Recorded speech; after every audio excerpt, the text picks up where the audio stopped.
Hello students, I am Priyanka. आज मैं आपको पढ़ाऊंगी टेक्सटाइल टर्मिनोलॉजी।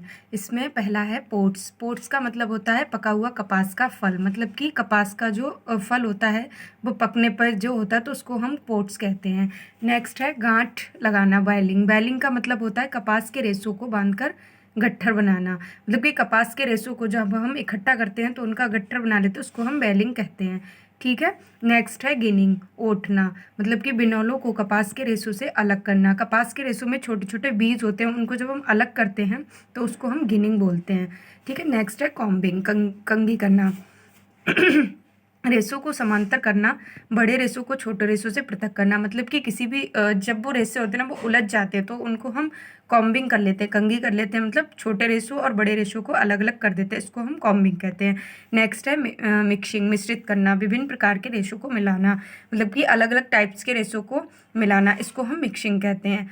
ओके। नेक्स्ट है स्लीवरिंग, पोनी बनाना, सूत कताई से पहले पोनी बनाना, मतलब कि हम सूत को जब कताई के लिए ले जाते हैं उससे पहले हम उसकी स्लीवरिंग करते हैं, मतलब उसकी छोटी छोटी पोनियाँ बना लेते हैं, फिर उसको कताई करने के लिए भेज देते हैं। नेक्स्ट है स्पिनिंग, कताई करना, धागे का निर्माण करना, मतलब कि स्पिनिंग के द्वारा हम कताई करके धागे का निर्माण कर लेते हैं। नेक्स्ट है वॉशिंग, धुलाई करना, रेशों से धूलकण, मिट्टी, बीज, पत्ते आदि अशुद्धियाँ हटाना, मतलब जो रेशा होता है हमारे पास जब हम उसको खेत से लाते हैं तो उसमें बहुत सारे धूलकण, मिट्टी, बीज आदि अशुद्धियाँ होती है, तो उनको हम धुलाई के द्वारा उन सारी अशुद्धियों को दूर कर देते हैं। ओके। नेक्स्ट है श्रिंकेज, सिकुड़न, भीगने पर वस्त्रों के छोटे होने की प्रवृत्ति, मतलब कि भीगने पर वस्त्र जो होते हैं वो छोटे छोटे हो जाते हैं, उनकी प्रवृत्ति को हम श्रिंकेज कहते हैं। नेक्स्ट है फिनिशिंग, परिसज्जा। परिसज्जा का मतलब होता है हम किसी भी चीज़ को अंतिम, जब हमारा वस्त्र तैयार हो जाता है फिर उसको उस पर अंतिम रूप से की जाने वाली प्रक्रिया को हम फिनिशिंग कहते हैं, मतलब परिसज्जा, तब वो वस्त्र पूरी तरह से तैयार हो जाता है। ओके। नेक्स्ट है क्रीजिंग रेजिलेंसी,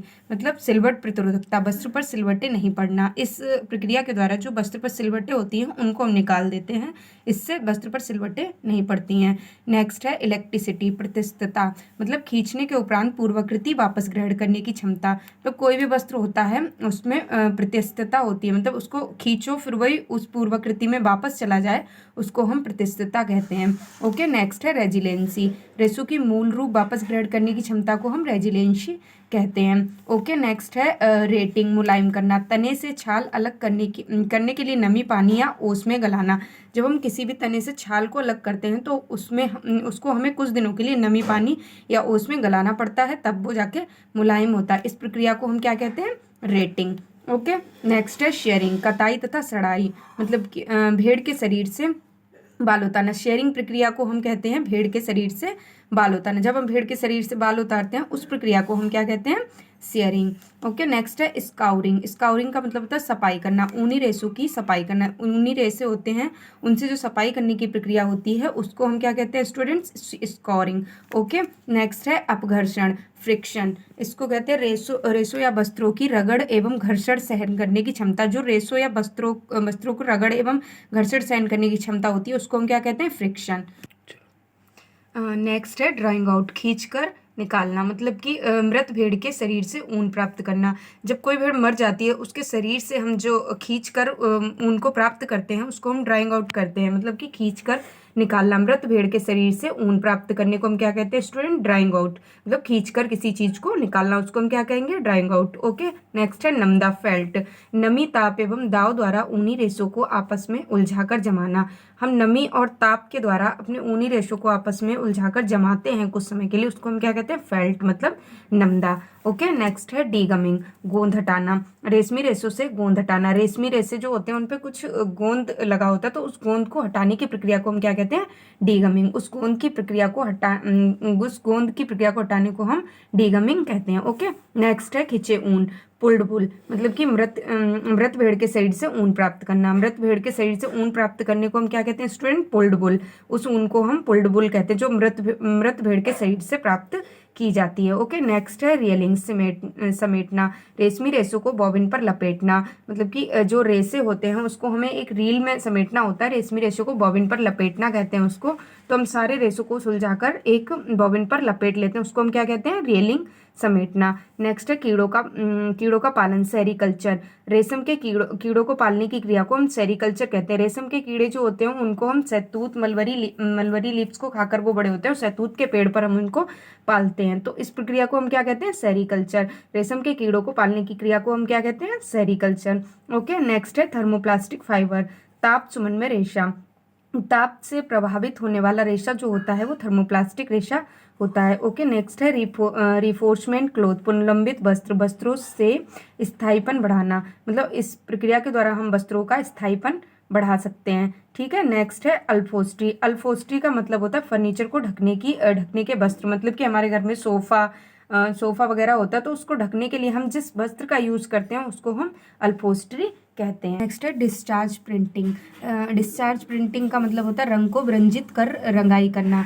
रंग को व्यंजित करके हम जो रंगाई करते हैं उसको हम क्या कहते हैं? Discharge printing. Okay student, next है बंधेज। बंधेज, वस्त्र को बांधकर रंगना। बंधेज जो एक तरह की रंगाई होती है, ये राजस्थान में की जाती है और ये वस्त्र को बांधकर रंगाई की जाती है, मतलब उसमें धागा लपेट कर गांठे लगा के जो रंगाई करते हैं उसको हम बंधेज रंगाई कहते हैं। ये राजस्थान की फेमस है। ओके, नेक्स्ट है बाटिक प्रिंटिंग। बाटिक छपाई, रंग को मोम द्वारा अवरोध करके रंगाई करना।